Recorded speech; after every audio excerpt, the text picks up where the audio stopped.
बच्चों बच्चों बिहार राज्य के बच्चों की परीक्षा 7 जनवरी 2024 को आयोजित होने जा रही है। तो इसके भूगोल के जो अभी तक प्रश्न आए हुए हैं, इंपॉर्टेंट ढेर सारे प्रश्न, मुझे लग रहा है कि मैं 80 प्रश्नों को आज के वीडियो में कराने जा रहा हूँ। पूरे वीडियो को अवश्य देखिएगा बच्चों, क्योंकि यही प्रश्न आपको रिपीट होके आने वाले हैं। और दूसरी इंपॉर्टेंट बात यह है बच्चों कि जो भी बच्चे व्हाट्सएप ग्रुप से जुड़ के तैयारी करना चाहते हैं तो डिस्क्रिप्शन में लिंक मिल जाएगा, साथ ही साथ आपको प्लेलिस्ट भी मिल जाएगी जिसमें मैंने अन्य राज्यों का भी अलग से या चैप्टर्स टॉपिक्स पढ़ाए हुए हैं और मॉडल पेपर बताए हुए हैं। वो आप ज़रूर देख लीजिएगा, क्योंकि बच्चों कई वीडियो में बताता हूँ कि मैट के 90 प्रश्न आते हैं और सेट के 90 प्रश्न आते हैं जिस भी आप राज्य के हों। तो आप यूपी का हो, बिहार का हो, झारखंड का हो, कहीं का भी पेपर हो, छत्तीसगढ़ का, मध्य प्रदेश का, आप हर एक पेपर को देख डालिए। यही प्रश्न आप में भी आएंगे। आप खुद देखिएगा कि आपके राज्य के प्रश्न अन्य राज्यों में आए हुए हैं, तो इससे आपको आइडिया लग जाएगा कि इन प्रश्नों को देखना बहुत ही जरूरी है, पुराने क्वेश्चंस को। ठीक है, पहला क्वेश्चन है ये देखिए 2022 का आया हुआ है। निम्नलिखित में से किसे ब्लैक गोल्ड भी कहा जाता है? तो पेट्रोलियम यानी कि काला सोना पेट्रोलियम को कहा जाता है। ठीक है, इसके बाद है नवीकरणीय संसाधन का उदाहरण निम्न में से कौन सा नहीं है?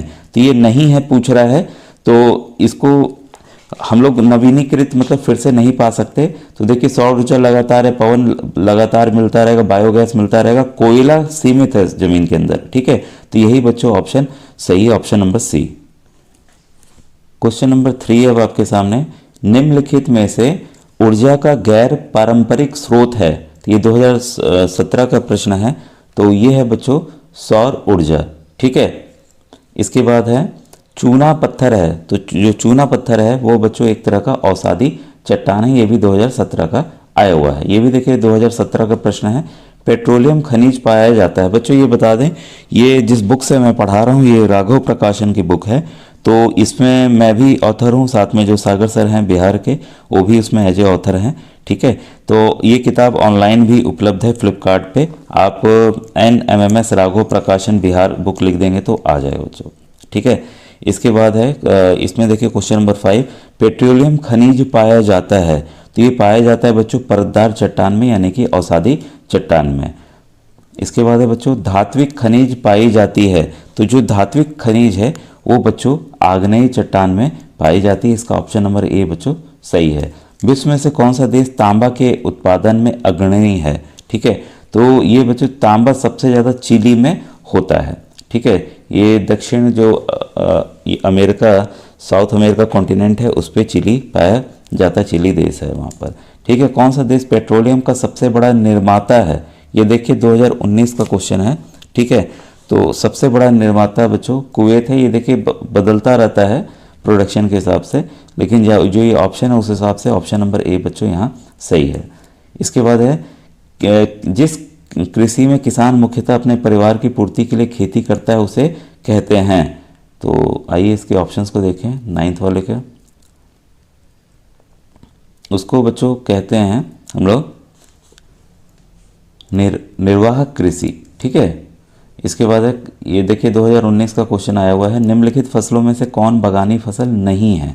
ठीक है, तो जब भी नहीं आए तो आप इससे सतर्क हो जाएंगे, क्योंकि उल्टा हमें दिमाग को सोचना पड़ता है। तो इसमें बागानी फसल जो नहीं है वो है आपका, इसका उत्तर होगा बच्चों सी कपास। ठीक है, बाकी कहवा, चाय और रबड़ हैं। चिपको आंदोलन भारत के किस राज्य से संबंधित है? तो चिपको आंदोलन सुंदरलाल बहुगुणा जी द्वारा स्टार्ट किया गया था। तो ये है बच्चों ऑप्शन नंबर सी उत्तराखंड। इसके बाद है निम्नलिखित में से कौन कृषि पर आधारित उद्योग नहीं है? ठीक है, नहीं है देखिए सूती वस्त्र है, चीनी भाई गन्ने से ही मिलता है, जूट वस्त्र जूट से मिलता है, सीमेंट उद्योग उससे संबंधित नहीं है। तो ऑप्शन नंबर सी है। देखिए 2017 में आया हुआ है। आसान भी प्रश्न आते हैं और कुछ बच्चों कठिन भी आते हैं। ठीक है, इसके बाद सीढ़ी नुमा खेती होती है। देखिए काफ़ी आसान प्रश्न है 2018 में। ये कई राज्यों में सब प्रश्न आए हुए हैं, मैंने बताए भी हुए हैं। ठीक है, तो बिहार वाले बच्चे ये ना कहें सर नहीं बिहार का बताइए, बिहार का बताइए, सभी बच्चों आपके लिए ही बताया गया है। ठीक है, तो इसका है बच्चों पहाड़ी क्षेत्रों में आपको टेरेस फार्मिंग जिसको कहते हैं, जो पहाड़ होते हैं उसमें काट काट के परत परत ऐसे ऐसे समतल ताकि पानी रुके वहाँ पे बहे ना, इसलिए किया जाता है बच्चों ये। ठीक है, तो ये भी आपको पता होना चाहिए। निम्नलिखित में से कौन रबी की फसल है? तो रबी की फसल बच्चों यहाँ पर ज्वार है। रबी और खरीफ ये दोनों फसलों को अलग से याद कर लीजिएगा। कोड मैंने बताया हुआ है वीडियोस में, आपको खोजना पड़ेगा जाकर SST NMMS सामाजिक विज्ञान वाले वीडियो में आपको ये मिल जाएगा। ठीक है, तो उसको दोनों को जरूर याद कर लीजिए, क्योंकि हर एक साल हर एक राज्य में ये प्रश्न आता है रबी और खरीफ वाला बच्चों, आपके भी राज्य में आएगा। निम्नलिखित क्रांति किससे संबंधित है? नीली क्रांति। ठीक है, तो नीली क्रांति जो है वो बच्चों मत्स्य पालन से संबंधित है। ठीक है, सफ़ेद क्रांति, भूरी क्रांति सब आपने याद कर रखा होगा, वो भी मैंने बताया हुआ है। विश्व में लौह का सबसे बड़ा उत्पादक देश कौन सा है? ये देखिए 2022 का प्रश्न है। ये बच्चों चीन, ऑप्शन नंबर डी इसका सही है। निम्नलिखित में से कौन वृक्षारोपण फसल है? ठीक है, तो 17 का बच्चों है आपका वृक्षारोपण, तो चाय है। ठीक है, ऑप्शन नंबर डी सही है। एक चीज़ ध्यान रखिएगा बच्चों कि अगर ऐसे सवालों में आपको पता ना हो, विश्व का नंबर 1 ऐसे पूछे, तुक्का ही मारना हो, तो तुक्का मारना हो तो चीन को मारिएगा। अभ्रक का केवल अगर पूछता है इसमें अधात्विक वाले में, तो आप भारत उसमें लगा दीजिएगा। ठीक है, लेकिन ज़्यादातर मामलों में जो फल हैं ये सब मामलों में सब में चीन आगे है बच्चों।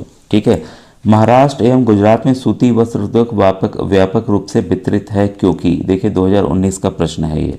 कपास की खेती इन दोनों राज्यों में अधिकांश जगह मिलती है, दोनों ही राज्यों में सस्ते श्रम उपलब्ध हैं, दोनों ही राज्यों में परिवहन विकास हुआ है, दोनों ही राज्यों में इस उद्योग से संबंधित मशीन और कलपुर्जे आसानी से उपलब्ध हैं। ठीक है, तो इन दोनों राज्यों में कपास की और भी ऑप्शन सही हैं। ठीक है, लेकिन हमें सही देखना है। तो यहाँ की मिट्टी बच्चों, काली मिट्टी जो है वो काफ़ी उपयुक्त रहती है, तो इसलिए यहाँ पर कॉटन बहुत उगता है और ऑप्शन नंबर इस आधार पर बच्चों इसका सही है। ठीक है, इसके बाद है क्वेश्चन 19, भारत में जूट वस्त्र उद्योग का विकास मुख्यतः पश्चिम बंगाल में हुआ है क्योंकि, ये देखिए 2019 का क्वेश्चन है। ठीक है, तो यह राज्य जूट फसल का सबसे बड़ा उत्पादक राज्य है इस वजह से। ठीक है, तो फिर से ये ऑप्शन नंबर ए यहाँ पर सही है। क्वेश्चन 20 है, निम्नलिखित में से किसे सनराइज उद्योग कहा जाता है? काफ़ी बार आया हुआ, ये आपके किताबों का डायरेक्ट क्वेश्चन भी है। सूचना प्रौद्योगिकी को, इंफॉर्मेशन एंड कम्युनिकेशन टेक्नोलॉजी को सनराइज उद्योग कहा जाता है। फिर देखिए क्वेश्चन नंबर 21 है, जमशेदपुर में लोहा इस्पात उद्योग के विकास का मुख्य कारण क्या है? ठीक है, तो कोई भी फैक्ट्री बच्चों होती है तो एक तो कच्चा माल चाहिए, पानी चाहिए, ये सब चीज़ें चाहिए होती हैं। तो यहाँ पर जो था कच्चा माल नज़दीक पाया जाना, सस्ता श्रमिक उपलब्धता, नज़दीक बाजार, अनुकूल जलवायु का, तो यहाँ जो सबसे बेस्ट ऑप्शन लग रहा है इसमें कच्चे माल में नज़दीक पाया जाना, पानी भी है क्योंकि वहाँ जो नदी है, नदी के बगल में ये बसा हुआ है। ठीक है, तो मेरे हिसाब से ऑप्शन नंबर ए इसका बच्चों सही है। नगरों में से कौन सा समूह रेशमी वस्त्र उद्योग के लिए प्रसिद्ध है? ठीक है, तो आपको भागलपुर की साड़ी, बनारस की साड़ी, मैसूर की साड़ी, ये सब आपने देखा भी होगा। ठीक है, तो ये बच्चों आपका जो रेशमी वस्त्र उद्योग के लिए ऑप्शन नंबर बी बच्चों यहाँ पर सही है। ठीक है, टिस्को किस नदी के तट पर स्थित है? जो टिस्को है बच्चों वो आपका स्वर्ण रेखा नदी पर स्थित है, वहीं पे टाटा की फैक्ट्री भी है। फिर है 2018 क्वेश्चन है, काजीरंगा राष्ट्रीय उद्यान अवस्थित है? तो ये बच्चों अवस्थित है काजीरंगा असम में। ठीक है, एक सिंग वाला गेंडा यहाँ पाया जाता है। पवन की माप लेने के लिए एनोमोमीटर यंत्र, ठीक है, यहाँ पे यंत्र का ही पूछा है, गलती से ये प्रिंट हो गया मेरे ख्याल से। ठीक है, तो ये है बच्चों एनीमोमीटर कि पवन मापने के यंत्र को क्या कहते हैं? तो एनीमोमीटर कहते हैं। निम्नलिखित में से कौन सा जनसंख्या परिवर्तन का कारक नहीं है? ठीक है, जनसंख्या परिवर्तन का पूछ रहा है। ठीक है, तो यहाँ पर देखिए जन्म दर है, मृत्यु दर है और प्रवास, ये तीनों कारक हैं, रोजगार कारक नहीं है। इसके बाद है, गंगा के मैदानी क्षेत्र में सघन जनसंख्या पाई जाती है क्योंकि, तो यह उपजाऊ जलोढ़ मिट्टी का क्षेत्र है, इस वजह से बच्चों यहाँ पर बहुत ज़्यादा लोग बसते हैं। जो मेन कारण है बच्चों यहाँ पर ऑप्शन नंबर सी है। ठीक है, डंडा रेख से किस तथ्य को दिखाया जा सकता है? तो क्वेश्चन नंबर 28 का आंसर है किसी फसल के कई वर्षों का अलग अलग उत्पादन आंकड़ा। तो ये भी इंपॉर्टेंट क्वेश्चन है, ये सभी बदल के आ सकते हैं। जनसंख्या पिरामिड प्रदर्शित करता है? तो 29 का बच्चों सही आंसर है आपका जनसंख्या के आयु संगठन को, जनसंख्या के लिंग संगठन को, यानी कि ऑप्शन नंबर 1 और 2 दोनों सही है। ऑप्शन नंबर सी यहाँ पर आंसर होगा।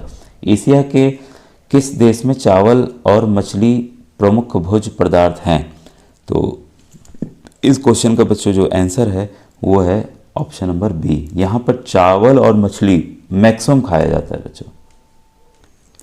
क्वेश्चन 31 है, दक्षिण एशिया के किस देश में सर्वाधिक जनसंख्या घनत्व प्रति वर्ग किलोमीटर पाया जाता है? तो इसका सही आंसर है बच्चों बांग्लादेश। इसको ऐसे समझिए, आपके देखिए अगर राज्य की बात होती है तो बिहार राज्य का भी जनसंख्या घनत्व सबसे ज़्यादा है, मतलब 1 किलोमीटर के दायरे में कितने लोग रहते हैं इसी को जनसंख्या घनत्व कहते हैं। तो इस मामले में बांग्लादेश बहुत आगे है।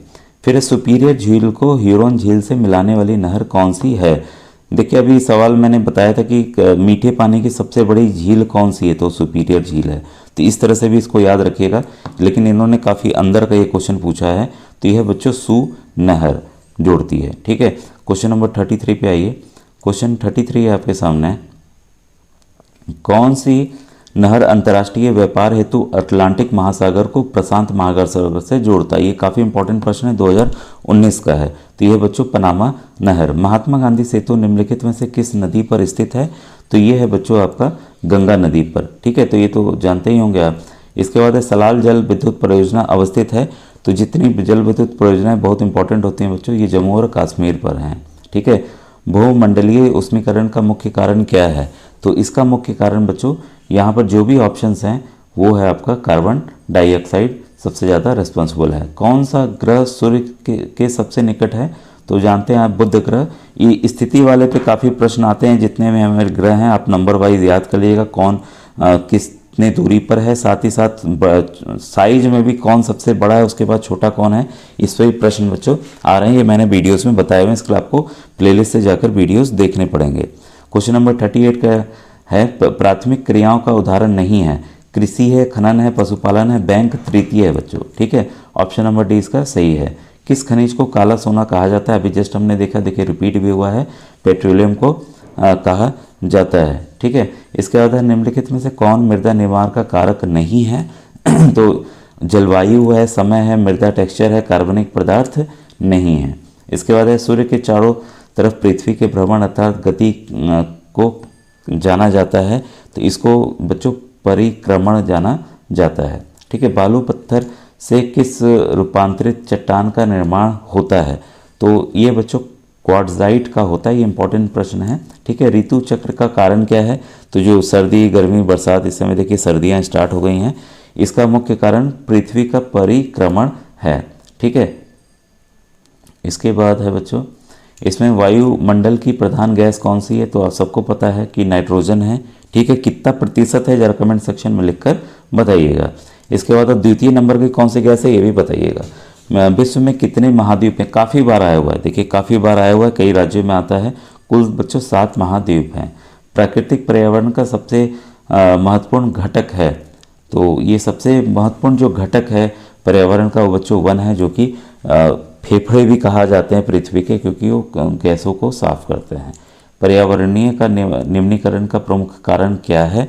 तो जो प्रमुख कारण जो ऑप्शंस दिए गए हैं, बृहद स्तर पर वनों का विनाश। ठीक है, तो ऑप्शन नंबर यहाँ पर आपका डी या चौथा सही है। ठीक है, अब आइए क्वेश्चन नंबर 48 देखें। ये सफ़ेद हाथी पाए जाते हैं, तो क्वेश्चन नंबर 48 का बच्चों जो सही आंसर है वो थाईलैंड में पाए जाते हैं। पोर्ट ब्लेयर राजधानी है, तो क्वेश्चन नंबर 49 का सही आंसर है अंडमान और निकोबार द्वीप समूह। देखिए राजधानी वाले प्रश्न आ रहे हैं। ठीक है, और बिहार के विश्व प्रसिद्ध रेलवे कारखाना कहाँ स्थित है? तो जो रेलवे कारखाना है बच्चों वो स्थित है मुंगेर में। बच्चों ये आज का वीडियो कैसा लगा ज़रूर बताइए। ऐसे ही वीडियोस बनाने हैं तो कमेंट सेक्शन में ज़रूर बताया कीजिए कि कैसा लगा और किस टॉपिक पे, किस सब्जेक्ट पे आपको बच्चों वीडियोस चाहिए, तो मैं उसको तुरंत आपको बता दूंगा। ठीक है, थैंक यू वेरी मच।